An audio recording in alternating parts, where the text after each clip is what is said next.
ఆయన నామము పరిశుద్ధమైనది, పూజింపదగినది. యెహోవా యందలి భయము జ్ఞానమునకు మూలము. ఆయన శాసనములను అనుసరించి వారందరూ మంచి వివేకము గలవారు. ఆయనకు నిత్యము స్తోత్రము కలుగుచున్నది. 111వ కీర్తన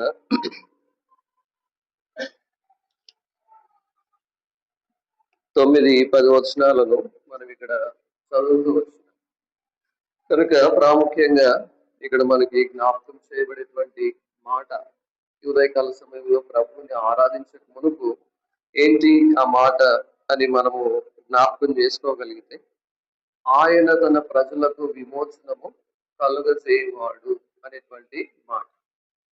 కనుక ఆయన తన ప్రజలకు ఏం కలుగజేస్తాడు అనంటే విమోచనాన్ని కలుగజేసేటువంటి దేవుడు. అయితే ఈ దేవుడు ఎటువంటి వాడు అని మనం గుర్తించగలిగితే, ఉదయకాల సమయంలో ఆ ప్రభువుని మనము ఆరాధించగలగటానికి ఎంతో మన హృదయము మరి సిద్ధపరచబడేదిగా ఉంటున్నట్లుగా మనం జ్ఞాపకం చేసుకోవచ్చు. కాబట్టి మొదటిగా ఆయన ఎవరు, ఆయన నామము ఎటువంటిది అనేది మనం ఇక్కడ గమనించగలగాలి. కనుక మొదటిగా మనం చదివినటువంటి మాటలో 3వ మాట, ఆయన నామము పూజింపదగినది, పరిశుద్ధ. కాబట్టి పరిశుద్ధమైనటువంటి నామము అనేటువంటి మాట మనం జ్ఞాపకం చేసుకోవచ్చు. ఈ పరిశుద్ధమైనటువంటి నామము ఏం చేసింది అనంటే తన ప్రజలకు ఏం కలిగజేసిందంట? విమోచనము కలగజేసిందని ఇక్కడ దేవుని వాక్యంలో వ్రాయబడుతూ వచ్చినట్లుగా మనం చూడవచ్చు. కాబట్టి ఆయనలో కనబడుతున్నది ఏంటి అనంటే పరిశుద్ధత అనేది కనబడుతూ ఉంది. అయితే ఈ లోకంలో మానవునిలో ఏం కనబడతా ఉంది అనంటే పాపం అనేది కనబడుతున్నట్లుగా మనం జ్ఞాపకం చేసుకోవచ్చు. అందుకే రోమిలకు రాసిన పత్రిక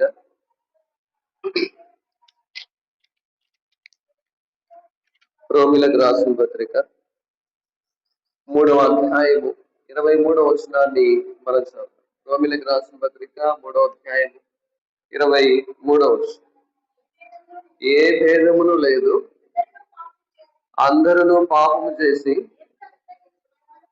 ఆ దేవుడు అనుగ్రహించిన మహిమను పొందలేకపోతున్నారు. ఏ భేదము లేదు, అందరూ కూడా ఏం చేశారంట? పాపమును చేస్తూ వచ్చినారు.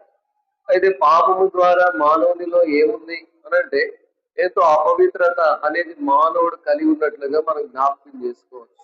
ఇర్మియా గ్రంథం 17వ అధ్యాయం 9వ వచనం ప్రకారముగా హృదయము అన్నిటికంటే మోసకరమైనది, అది ఘోరమైన వ్యాధి కలిగినది, దాన్ని గ్రహించగలవాడు ఎవడును లేడని రాయబడుతూ వచ్చింది బైబిల్ గ్రంథంలో. కాబట్టి ఈ హృదయము ఎంతో అపవిత్రమైనటువంటి దాని చేత నింపబడిన కారణాన్ని బట్టి అదెంతో ఘోరమైనటువంటి వ్యాధి, ఈ పాపం అనేటువంటి వ్యాధి చేత మానవుడు ఉన్నట్లుగా మనం జ్ఞాపకం చేసుకోవచ్చు. అయితే ఇటువంటి మానవుణ్ణి దేవుడు విమోచించాలని ఇష్టపడుతూ వచ్చినాడు.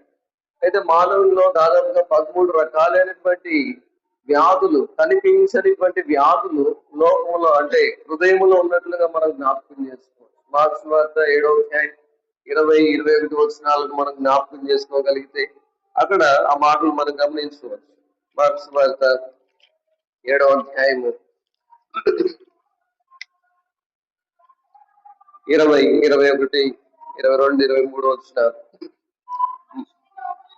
మనుషుని లోపల నుండి బయలు వెళ్ళినది మనుషుని అపవిత్రపరచును, లోపల నుండి అనగా మనుషుల హృదయములో నుండి దురాలోచనలను, జారత్వములను, దొంగతనములను, నరహత్యలను, వ్యభిచారములను, లోపములను, చెడుతనములను, కృత్రిమమును, కామ వికారమును, మత్సరమును, దేవదూషణయు, అహంభావమును, అవివేకమును వచ్చు. ఈ చెడ్డవనియు ఆ లోపల నుండి బయలు వెళ్ళి మనుషుని అపవిత్రపరచునని చెప్పబడతాం. అంటే మనుషుని యొక్క హృదయంలో ఇన్ని రకాలైనటువంటి స్థితి ఉన్నాయి. కాబట్టి వీటిని బట్టి మానవుడు తిరిగి తనకు తాను విమోచించబడలేనటువంటి స్థితి. కాబట్టి స్త్రీకి అనేటటువంటి నరుడు ఎట్లు శుద్ధి కాగలడని దేవుని వాక్యంలో రాయబడుతూ వచ్చింది. అంటే మానవుడు తను తాను రక్షించుకోలేనిటువంటి స్థితి, ఇంకొక మానవుడు తనని రక్షించలేనిటువంటి స్థితిని కలిగి ఉంటా వచ్చినాడు. మనకు తెలుసు పరిచయము, ఇశ్రాయేలీలు ఐగుప్తు బానిసత్వంలో 430 సంవత్సరాలు వారు ఉంటూ వచ్చినారు. వారిని రక్షించడానికి ఎవరు కూడా లేరు, వారికే వారు రక్షించుకోలేనిటువంటి స్థితి. అయితే దేవుడు వారి యొక్క మూలుగును విన్నాడు, వారి ప్రార్థనను వింటూ వచ్చినాడు. కనుకనే దేవుడు తన యొక్క దాసుని పంపిస్తూ వచ్చినట్లుగా మనం జ్ఞాపకం చేసుకోవచ్చు. ఆయన పేరు మోషే అని కూడా మనం పెరిగినటువంటి వారు. అయితే నిజంగా ఆ దేవాది దేవుడు వారిని విమోచిస్తూ వచ్చినటువంటి దేవుడిగా ఉంటూ వచ్చినప్పుడు వారు ఏమని ఆరాధిస్తూ వచ్చినారు? నిర్గమకాండం 15వ అధ్యాయము, నిర్గమకాండం 15వ అధ్యాయము 11వ వచనాన్ని మనం చదువుదాం. నిర్గమకాండం 15వ అధ్యాయము 11వ వచనం. యెహోవా వేంపులలో నీ వంటి వాడెవడు? పరిశుద్ధతను బట్టి నీవు మహనీయుడవు, స్తుతి కీర్తనలను బట్టి పూజ్యుడవు, అద్భుతములు చేయవాడవు, నీ వంటి వాడు. లేదా పరిశుద్ధతను బట్టి నీవు ఎవరంట? మహనీయుడై. అంటే ఆయనలంతా అపరిశుద్ధత అనేది ఏ మాత్రం లేదు అని మనం చెప్పవచ్చు. ఎవరిలో? దేవాది దేవుడిలో. ఆయనలో పరిశుద్ధత అనేది ఉంది కదా. ఆయన కుమారుడైనటువంటి యేసుక్రీస్తు ప్రభువారు కూడా కదా మన కొరకై ఆయన కాచినటువంటి సిలువలో కాచినటువంటి ఆ రక్తము కూడా ఎటువంటిది అంటే అపొస్తలుడైనటువంటి పేతురు చెప్తాడు. 1 పేతురు రాసిన పత్రిక 1వ అధ్యాయము 20వ వచనంలో ఆ మాటను మనకు తెలియపరచబడుతుంది. క్షమించండి, 19వ వచనం. అమూల్యమైన రక్తము చేత అనగా నిర్దోషమును నిష్కలంకమునకు గొర్రెపిల్ల వంటి క్రీస్తు రక్తము చేత విమోచింపబడితరని మీరు ఎరుగుదురు. కాబట్టి అమూల్యమైనటువంటి రక్తము చేత, నిర్దోషమైన నిష్కలంకమైనటువంటి రక్తము, అది క్రీస్తు ప్రభుని యొక్క రక్తం అని ఇక్కడ మనకి జ్ఞాపకం చేయబడతాను. ఇటువంటి రక్తము చేత మానవుడు శుద్ధిపరచబడుతూ వచ్చినట్లుగా మనం జ్ఞాపకం చేసుకోవచ్చు. ఎందుకొరకై అనంటే మానవుడు పాపముతో ఉన్నటువంటి స్థితిని ప్రభు జ్ఞాపకం చేసుకున్నాడు. అందుకే 1 యోహాను రాసిన పత్రిక 1వ అధ్యాయము 7వ వచనం ప్రకారముగా ఆయన కుమారుడైన యేసు రక్తము ప్రతి పాపము నుండి మనలను పవిత్రులుగా చేయి. కాబట్టి మానవుడిని పవిత్రునిగా చేయటానికి ఆ ప్రభు అయిన ఇటువంటి యేసుక్రీస్తు వారి యొక్క రక్తం మనం చదివినటువంటి రీతిగా అమూల్యము, నిర్దోషము, నిష్కలంకమైనటువంటి క్రీస్తు రక్తము, గొర్రెపిల్ల రక్తము ఏం చేయబడింది? మన కొరకు చిందించబడుతూ వచ్చు. ఆ ఐగుప్తులో ఉన్నటువంటి బానిసత్వంలో ఉన్నటువంటి ఇశ్రాయేలీలు బయటికి రావటానికి కదా చివరిగా వారు చేసినటువంటి మరి దేవుడు తెలియజేసినటువంటి కార్యం ఏంటి కదా? గొర్రెపిల్లను వధించి కదా ఆ యొక్క మరణ సంహారక దూత వారిని దాటిపోవాలంటే ఏం చేయాలా? ఆ గొర్రెపిల్ల రక్తము ద్వారములకు కదా ఆ గుమ్మములకు ఏం చేయాలా? నిలువుటకి కమ్మీలకు, అడ్డు కమ్మీలకు ఏం చేయాలా? వాటిని పూయాలి. ఆ రక్తాన్ని ఎప్పుడైతే చూస్తూ ఉందో ఆ మరణ సంహారక దూత ఏం చేస్తుంది? దాటిపోయేదిగా ఉంటాం.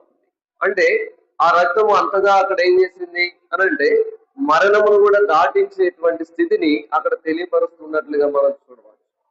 మన జీవిత యాత్రలో కూడా నిజంగా మానవుడు పాపము చేత ఏంటంట మరణములోనికి తాను సంప్రాప్తిగా చేయబడుతూ వచ్చినట్లుగా చూడవచ్చు. పాపం ద్వారా ఏముంది అనంటే మరణము అనేది ఉందని దేవుని వాక్యంలో వ్రాయబడుతూ వచ్చింది. అయితే దేవుడు ఏం చేస్తూ వచ్చినాడు? ఆ పరిశుద్ధతను బట్టి మహనీయుడైనటువంటి దేవుడు తన కుమారుడైన ప్రభువైన యేసుక్రీస్తు వారు మన కొరకే ఈ భూమి మీదకి ఆయన పంపించినట్లు ఇక్కడ మనకి జ్ఞాపకం చేయబడతా ఉంది. ఏం చేశాడు యేసుక్రీస్తు ప్రభు వారు వచ్చి? యోహాను సువార్త 1వ అధ్యాయం 29వ వచనం. యోహాను సువార్త 1వ అధ్యాయము 29వ వచనం. మరునాడు యోహాను యేసు తన ఎదుకు రాగా చూచి, ఇదిగో లోక పాపమును మోసుకొని పోవు దేవుని గొర్రె. లోక పాపమును మోసుకొని పోవు దేవుని గొర్రె. అంటే లోకములో ఉన్నటువంటి ప్రతి మానవుని యొక్క పాపమును ఆయన ఏం చేశాడంట? గొర్రెపిల్ల వల్లే కదా ఆయన మోసుకొని వెళ్తూ వచ్చినాడు. కాబట్టి మోసుకొని ఆ పాప భారం నుంచి మానవుని విడిపించి తనకి స్వేచ్ఛను స్వాతంత్రాన్ని మానవునికి ఇచ్చినట్లుగా మనకి జ్ఞాపకం చేసుకోవచ్చు. రండి ప్రకటన గ్రంథం 5వ అధ్యాయము 4-5 వచనాల మధ్య. ప్రకటన గ్రంథం 5వ అధ్యాయము 4-5 వచనాలు.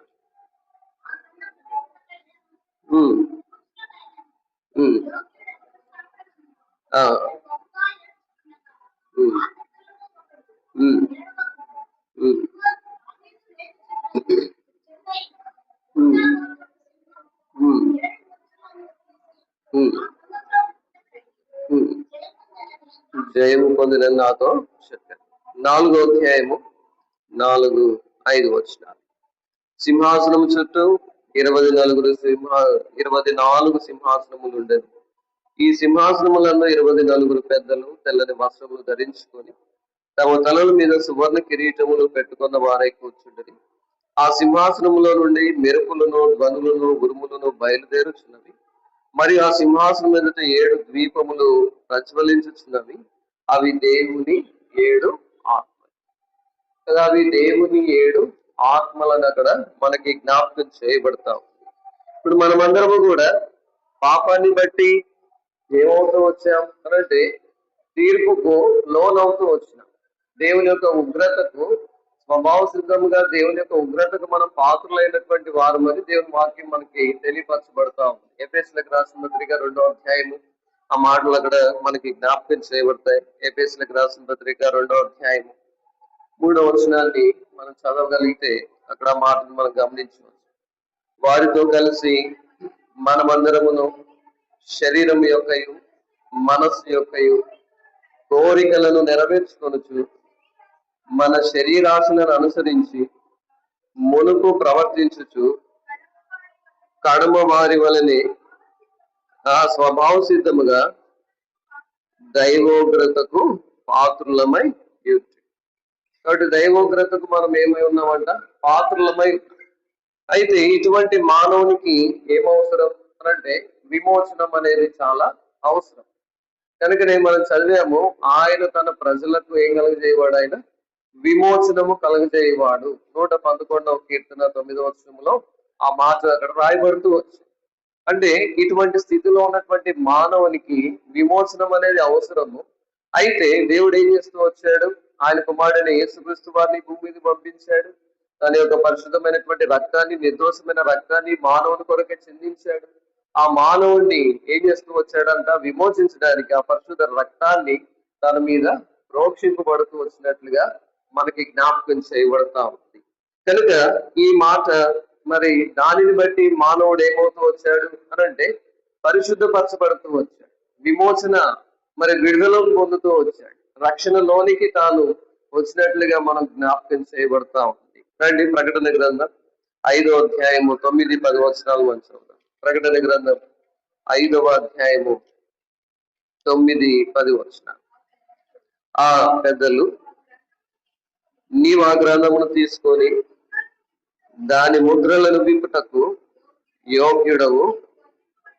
నీవు వధింపబడిన వాడవై నీ రక్తం ఇచ్చి ప్రతి వంశములోను, ఆయా భాషలు మాట్లాడేవారిలోను, ప్రతి ప్రజలోను, ప్రతి జనములోను దేవుని కొరకు మనుషులను కొని మా దేవునికి వారిని ఒక రాజ్యముగాను యాజకులుగాను చేసిటివి గనుక వారు భూలోకమందు ఏలుదురని క్రొత్త పాట పాడు. కాబట్టి ఇక్కడ ప్రభు అయిన యేసుక్రీస్తు వారి గురించి ఏమని రాయబడింది అనంటే, నీవు వధింపబడిన వాడవై నీ రక్తం ఇచ్చి. కాబట్టి ఆయన స్వరక్తం ఇచ్చి ఏం చేస్తూ వచ్చాడు? ప్రతి వంశము, ప్రతి జాతి కదా, ఏ భేదం అనేది లేదు. ప్రతి ఒక్కరిని కూడా ఆయన రక్తము చేత ఏం చేస్తూ వచ్చాడంట? కొన్నటువంటి వాడుగా ఉంటూ వచ్చినాడు. కాబట్టి గ్రీసు దేశస్తుడని లేదు కదా, యూదుడని లేదు, సమరయుడని లేదు కదా, ఏ భేదం అనేది లేదు. కనుక మానవుడు యొక్క అపవిత్రతను కేవలం తీసివేట కొరకై వారు తాను వధించబడి తన స్వరక్తం ఇచ్చి ఏం చేస్తూ వచ్చాడు? కొన్నటువంటి వారముగా మనం ఉన్నామని ఇక్కడ మనకి జ్ఞాపకం చేయబడతా ఉంది. కనుక ఆయన నామము పూజింపదగినది, పరిశుద్ధమైనది. ఆ పరిశుద్ధమైనటువంటి నామము మొదటిగా మన జీవితాల్లో మనకి ఏమిచ్చింది అనంటే విమోచనం ఇస్తూ వచ్చింది, విడుదలను మనకి అనుగ్రహిస్తూ వచ్చినట్లుగా మనకి జ్ఞాపకం చేయబడతా ఉన్నాం. రండి ఇంకో మాత్రమే గమనిస్తాం. 78వ కీర్తన 35వ వచనాన్ని మనం చదువుదాం. 78వ కీర్తన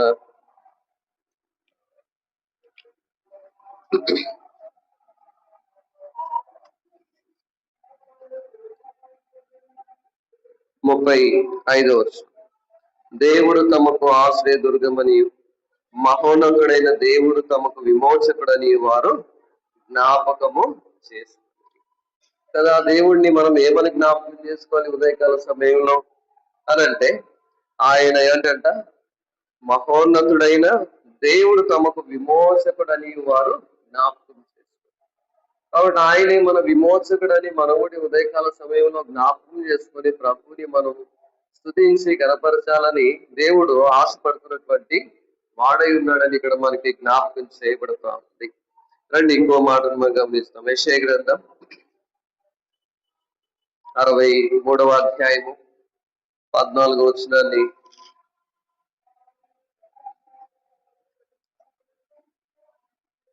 14వ వచనాన్ని మనం చూద్దాం. యెషయా గ్రంథం 63వ అధ్యాయము 14వ వచనం. పల్లమునకు దిగు పశువులు విశ్రాంతి నొందినట్లు యెహోవా ఆత్మ వారికి విశ్రాంతి కలుగజేసెను. నీకు ఘనమైన పేరు కలుగునట్లు నీవు నీ జనులను నడిపించితివి. నీవు ఏంటంట ఘనమైన పేరు కలుగునట్లు నీవు నీ జనులను నడిపించి. అంటే రెండవదిగా ఎటువంటి నామము ఈ నామము అని మనం జ్ఞాపకం చేసుకోగలిగితే ఆయన నామము ఘనమైనది. ఆయన పేరు ఏంటిదంట ఘనమైనటువంటి పేరు అనేటువంటిది ఇక్కడ మనకి జ్ఞాపకం చేయబడతా ఉంది. తన ఘనమైన నామము పేరు కలుగునట్లుగా ఆయన ఏం చేస్తూ వచ్చాడంట, తన ప్రజలను నడిపిస్తూ వచ్చినటువంటి వాడు ఉన్నాడు. రక్షించడం మాత్రమే కాదు, పాపం నుంచి విడిపించబడమే మాత్రమే కాదు, కానీ ఈ లోక యాత్రలో మానవుడిని తన ఘనమైన నామము నిమిత్తము మానవుని నడిపిస్తున్నటువంటి విధానాన్ని ఇక్కడ మనకి జ్ఞాపకం చేయబడతాం. ఇశ్రాయేల్ ప్రజలను దేవుడు ఏం చేశాడు, ఐగుప్తులో నుంచి విడిపించిన తర్వాత కదా ఇంకేమన్నాడు, ఇంక మీకు స్వేచ్ఛ వచ్చింది, స్వాతంత్రం వచ్చింది, మీరు మీకు ఇష్టమైనటువంటి చోటికి వెళ్ళండి అని దేవుడు చెప్పలేదు. దేవుడు ఏం చేశాడు, వారిని అరణ్య యాత్రలో నడిపించడానికి దేవుడు ఇష్టపడుతూ వచ్చినటువంటి వాడై ఉంటూ వచ్చినాడు. కానీ ఇశ్రాయేల్ ప్రజలు ఏ రీతిగా ఉంటూ వచ్చినారు కదా, దేవుని మీద ఏం చేస్తూ వచ్చారు, వారు సనిగినారు కదా, విసుక్కున్నారు, ఎంతో గొనుగుతూ వచ్చినారు. వారి యాత్రలో వారికి వచ్చే ప్రతి కష్టాన్ని బట్టి, ప్రతి శ్రమను బట్టి, ప్రతి ఇబ్బంది పరిస్థితిని బట్టి కదా వారు ఏం చేస్తూ వచ్చారు కదా, వాటి నుంచి విడిపించే శక్తి కలిగినటువంటి దేవుడని వారు గుర్తించలేక వారి యాత్రా జీవితంలో అటువంటి విధానంలో వారు కొనసాగుతూ వచ్చినారు. దేవునికి అనేక మార్లు కోపం పుట్టిస్తూ వచ్చినప్పటికీ కూడా దేవుడు ఏం చేయలేదు, ఆయన ఏమాత్రం విడనాడలేదు. ఆయన చెయ్యి వారిని ఏమాత్రము విడిచిపెట్టనేటువంటి విధానాన్ని కలిగి ఉన్నట్లుగా మనం జ్ఞాపకం చేసుకోవచ్చు. మొదటి సమూయేలు గ్రంథం 12వ అధ్యాయము 22వ వచనాన్ని మనం చదువుదాం. మొదటి సమూయేలు గ్రంథం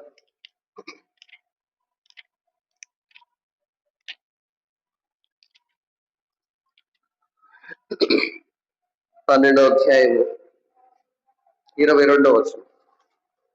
యెహోవా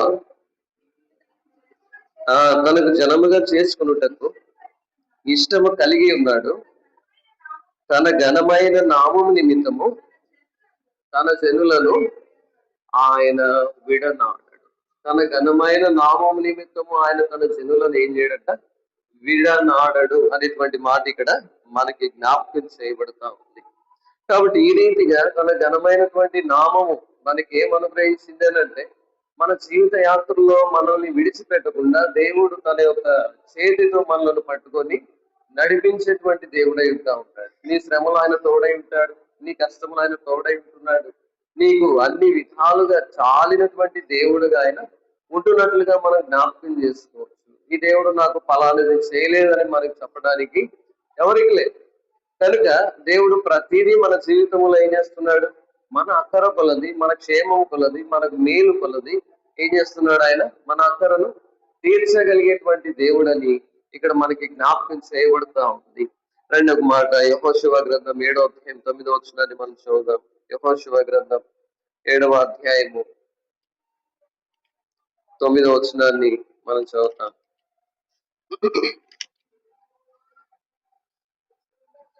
కానానీయులను ఈ దేశ నివాసులందరూ విని మమ్మును చుట్టుకొని మా పేరు భూమి మీద ఉండకుండా తుడిచి వేసినేడల ఘనమైన నీ నామమును గురించి నీవేమి చేయదు అని ప్రార్థింపగా.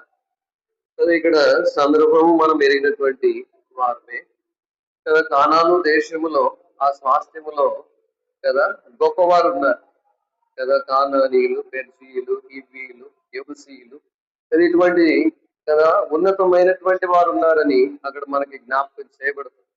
అయితే అటువంటి వారిని ఏంటంట ఇక్కడ తన ఘనమైనటువంటి నామము నిమిత్తము నిజంగా నీ నామమును గురించి నీవేమి చేయదు అని వారు ఏం చేస్తున్నారు? ప్రార్థిస్తున్నటువంటి సందర్భం ఇక్కడ మనకి జ్ఞాపకం చేయబడతా ఉంది. కాబట్టి ఈ ఉదయకాల సమయంలో ఆ ఘనమైనటువంటి నామము మన జీవితంలో మనల్ని ఏం చేస్తుందంట? నడిపిస్తున్నట్లుగా ఇక్కడ మనకి జ్ఞాపకం చేయబడతా ఉంది. అంత మాత్రమే కాదు, ఆ శత్రువులను ఏం చేస్తున్నాడంట?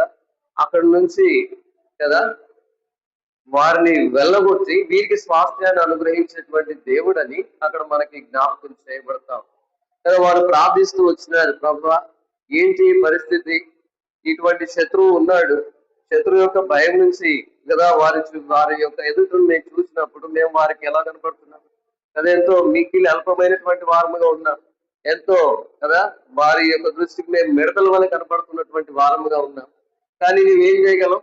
నీ దగ్గర శక్తి ఉంది, సామర్థ్యం ఉంది, కానీ నీ ఘనమైన నామమును గురించి నీవేం చేయదు అని మేము ఏమని ప్రార్థించాలి అని వాళ్ళు ప్రార్థిస్తూ వచ్చినప్పుడు, వారు అడిగినప్పుడు కదా ఏం చేస్తూ వచ్చినాడు దేవుడు? ఆవిడ గొప్ప కార్యాన్ని వారి పట్ల చేస్తూ వచ్చినట్లుగా మనం చూడవచ్చు. యెషయా గ్రంథం 54వ అధ్యాయము, యెషయా గ్రంథం 54వ అధ్యాయము 7వ వచనాన్ని మనం చదువుతాం. యెషయా గ్రంథం 54 7వ వచనం. నిమిషం మాత్రము నేను నిన్ను విసర్జించి తిని గొప్ప వాత్సల్యముతో నిన్ను సమకూర్చు. నిమిషం మాత్రమే ఆయన విసర్జించేటువంటి వాడు, కానీ గొప్ప వాత్సల్యము చేత మనలను సమకూర్చగలిగేటువంటి దేవుడు. ఆయన సమకూర్చేటువంటి దేవుడు అని నమ్ము. ఆయన నిన్ను నన్ను బాగు చేయగలిగేటువంటి దేవుడని మనం గుర్తించాం. ఆయన మాత్రమే తిరిగి సమకూర్చగలిగేటువంటి దేవుడని నీవు నేను గుర్తించినప్పుడే మన సామర్థ్యము, మన జ్ఞానము, మన బలము చేత ఏ మాత్రము సమకూర్చబడదు. దేవుని యొక్క కృప చేతనే తిరిగి మనం సమకూర్చబడేటువంటి స్థితిని మనం పొందుతామని, కలిగి ఉంటామని ఇక్కడ మనకి జ్ఞాపకం చేయబడతా ఉంది.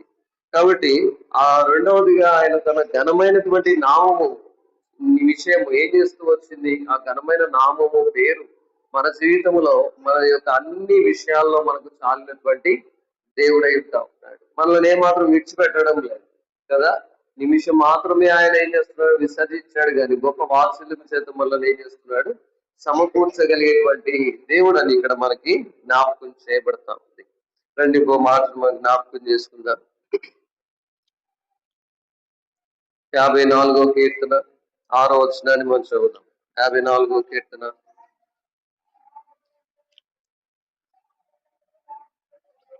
54వ కీర్తన. యెహోవా నీ నామము ఉత్తమము, నేను దానికి కృతజ్ఞతాస్తుతులు చెల్లించుచున్నా.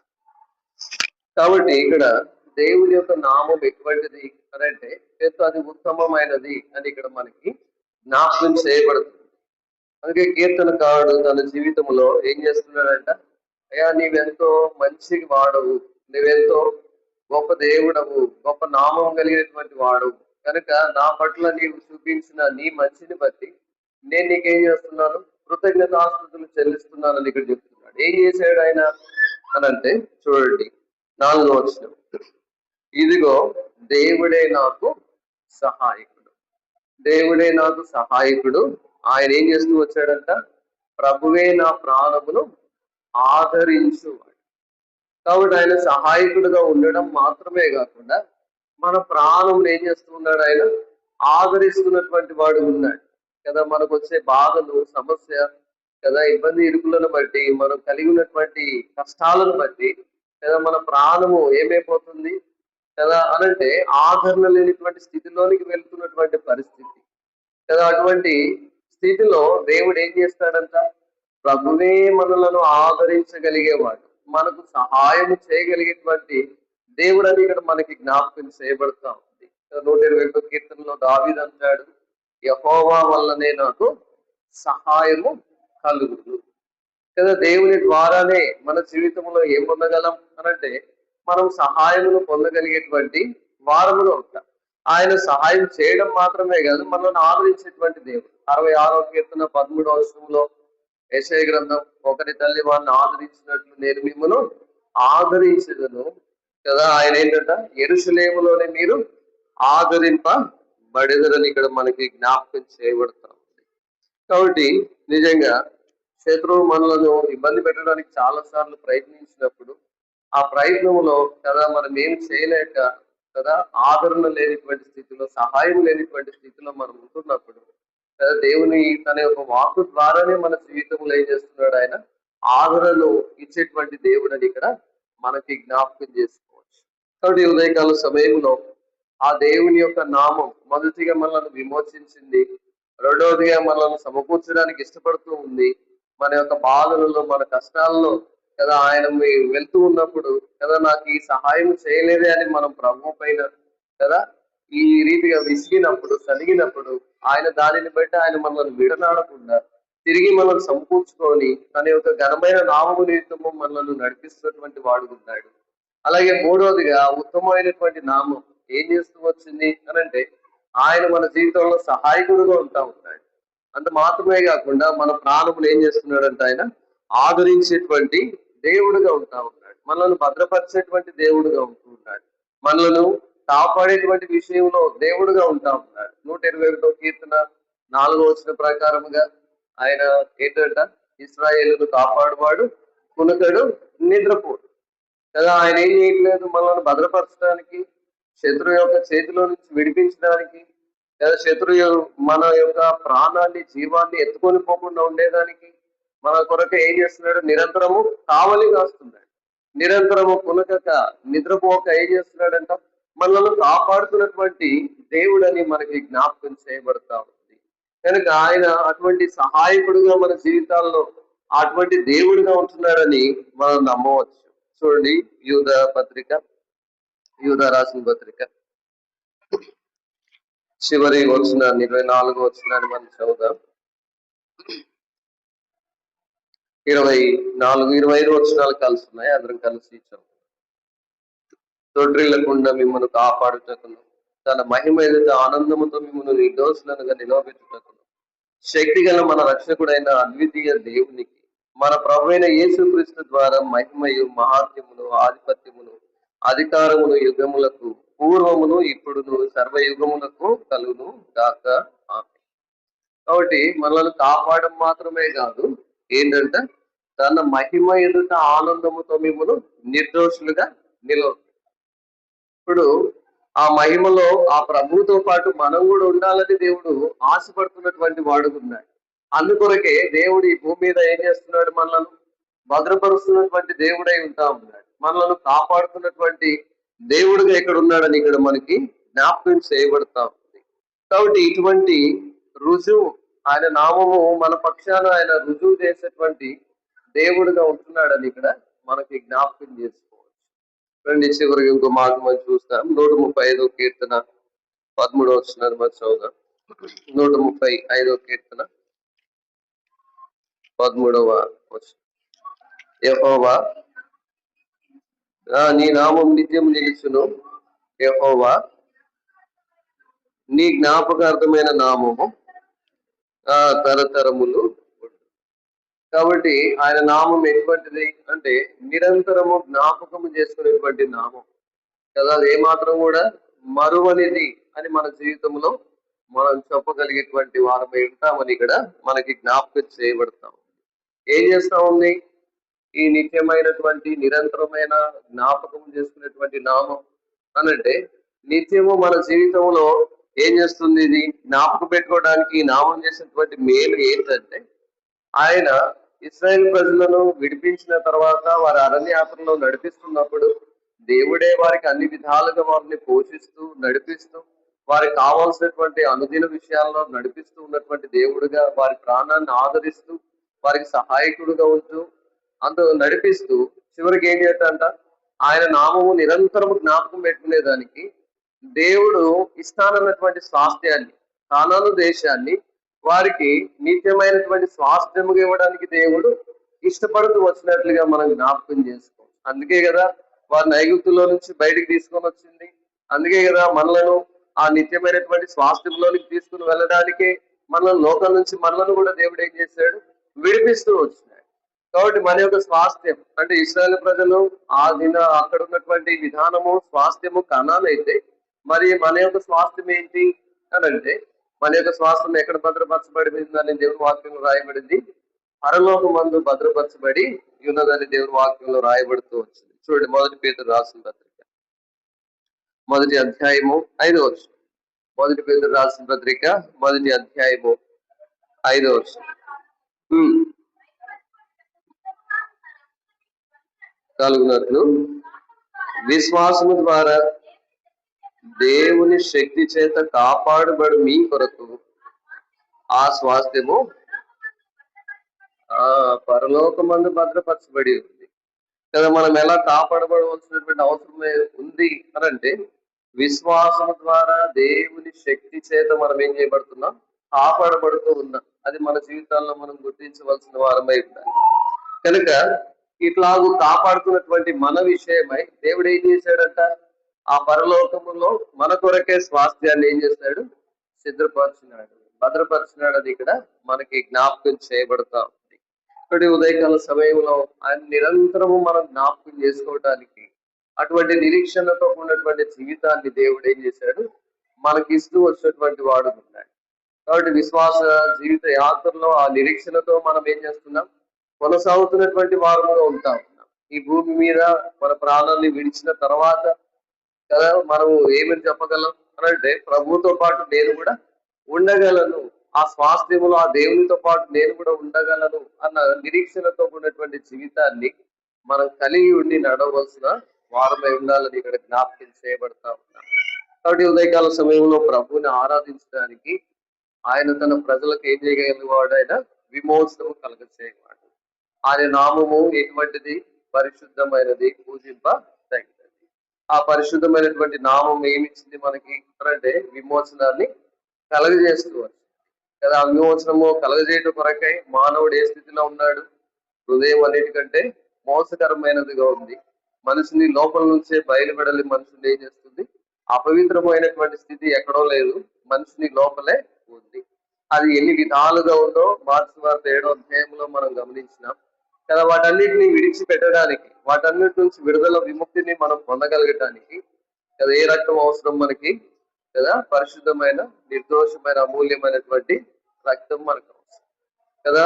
ఐగుప్తులో ఉన్నటువంటి ఇశ్రాయేలు ప్రజలను బయటికి రావడానికి గొర్రెపిల్ల యొక్క రక్తం ఎంత అవసరం వచ్చిందో అక్కడ కదా, వారు విడిపించబడటానికి, మరణ సంహారక దూత నుంచి వారిని దాటిపోగలగటానికి ఆ రక్తం ఎంత విలువైనదో, ప్రశస్తమైనదో కదా. వారు ఆ రీతిగా బయటపడుతూ వచ్చినప్పుడు అలాగే మన కొరకు కాల్చినటువంటి అమూల్యమైన, నిర్దోషమైన, నిష్కలంకమైనటువంటి క్రీస్తు రక్తము చేత నీవు నేను ఏం చేయబడ్డా? విమోచన పొందుతూ వచ్చాం. ఆయన నీ కొరకు నా కొరకు కాల్చిన ఆ రక్తము ద్వారా మానవుడు ఏమవుతూ వచ్చాడు? పవిత్ర పరచబడుతూ వచ్చినటువంటి వాడుగా ఉంటూ వచ్చినాడు. అలాగే లోకము నుంచి మనం ఏం చేయబడ్డాం? వేరు చేయబడ్డాం, విమోచన పొందుతూ వచ్చాం, విడుదల మనం పొందుతూ వచ్చాం. విడుదల పొందినటువంటి మనము దేవుడు ఏం చేయలేదు? మనల్ని విడిచిపెట్టలేదు. ఏం చేస్తూ వచ్చాడంట? తాను విడిపించినటువంటి కారణం, తన ఘనమైనటువంటి నామము ఎక్కడా కూడా ఏమవకూడదు, అది నింద పాలవ్వకుండా ఉండుట కొరకై ఏం చేస్తున్నాడు? మనలను మన జీవిత యాత్రలో నడిపిస్తున్నాడు కదా. మన జీవిత యాత్రలో మనం కొనసాగుతున్నప్పుడు ఈ భూమి మీద సమస్యలు, ఇబ్బంది, ఇరుకులు, వీటన్నిటిలో కదా మనం ఏం చేస్తూ ఉన్నాం? దేవుని పైన ఆధారపడవలసినటువంటి విషయంలో మనం ఏమవుతున్నాం? ఆధారపడలేక ప్రభువు మీద సనుగుతూ గొనుగుతూ ముందుకు కొనసాగేటువంటి పరిస్థితి. ఇశ్రాయేల్ ప్రజలు ఆ రీతిగా చేస్తూ వచ్చినారు. కానీ దేవుడు ఏం చేయలేదు, వారిని ఏమాత్రం విడవలేదు. విడిచిపెట్టకుండా తన ఘనమైన నామం నిమిత్తం వారిని ఏం చేస్తూ వచ్చాడు, నడిపిస్తూ వచ్చాడు. అలా మూడవదిగా ఆయన నామం ఎటువంటిదంట, ఉత్తమమైనది, మంచి నామం కదా. ఆ శ్రేష్టమైనటువంటి నామము ఏం చేసిందంట, వారికి సహాయకుడుగా ఉంది, వారికి అనుదిన పోషకుడుగా ఉంటా వచ్చింది కదా. వారు కష్టపడవలసినటువంటి అవసరం లేదు. ఉదయం లేచి బయటికి రాగానే వారికి ఏం కనపడతా ఉంది కదా, మన్నా కనపడతా ఉంది. హెచ్చుగా కూర్చున్న వానికి ఎక్కువ కాలేదంట, తక్కువగా కూర్చున్న వానికి తక్కువ కాలేదు. అంతగా దేవుడు ఏం చేస్తూ వచ్చాడు, తన ప్రజల విషయంలో సహాయకుడుగా ఉన్నాడు. వారి ప్రాణాలను ఏం చేస్తూ ఉన్నాడంట, ఆదరిస్తూ ఉన్నాడు, భద్రపరుస్తూ వచ్చాడు, కాపాడుతూ వచ్చాడు. శత్రు బారి నుంచి వారిని విడుదల విమోచన వారికి ఇస్తూ వచ్చినటువంటి దేవుడు ఉన్నాడు.